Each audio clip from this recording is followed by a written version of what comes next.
Hello, and welcome to a quick Trace Trust chat. Today we have a great topic. One of the things that keeps people from starting a business is a fear of failure. And so today we're going to talk about how to deal with failure and actually turn it into an opportunity for growth. So let's just start at the very beginning. What does it mean to fail? What is a failure? You just didn't get the outcome you expected, right? You planned, you thought you had the experience, you thought everything was in line, and it just didn't happen. And then what happens is you question yourself, why not? Why didn't this work out to the way that I thought it was? And one is it's so new, no one else knows how to do it. It's hard, right? it's like way more complex. You just aren't there yet in your own personal knowledge and experience. And the resources that you have available weren't enough to build the thing you wanted or the outcome. Right. So, sometimes it also just happens. So is it automatically a bad thing to fail when you try something? Absolutely not. The first instinct, though, is that it's a catastrophe and life's never going to be the same. But the first thing to acknowledge is that it's okay to grieve. You have to acknowledge that you're disappointed. And then you have to learn from the experience, right? And that's going to take a little bit of time to get there. But once you look at that experience, you get to build upon it. Where can I improve? What can I learn? How do I start over? Do I want to start over? All of those things are learnings and take you to the next place. And that you get to feel that there was no time and energy lost in this, right? That you really took away something that builds your future, that builds relationships for tomorrow, and that you're starting something new and it's not always going to go the way that you want. And each iteration of that makes it better, makes it stronger, makes it more acceptable, makes it more user friendly. All of those things come out of things not working out the first one, 10, 100 times. Yeah.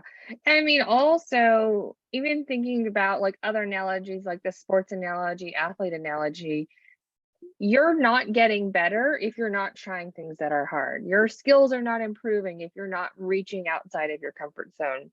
So honestly, if you're not failing, you're probably not trying something big enough. It's too comfortable if you're not failing at least some of the time. But one of the reasons people fear failure is that it brings up a lot of scary emotions. So how can people deal with those emotions?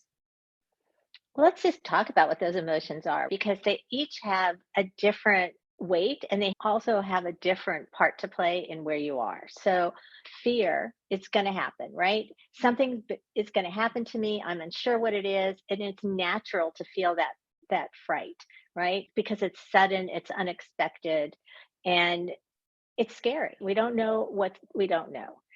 Disappointment is that other emotion in this, and that's, that it didn't work out the way you thought it was.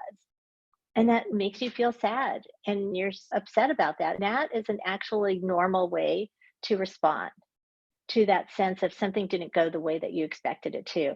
But the last one is the most difficult, and it is also the one to stay away from, but it happens. And that is shame.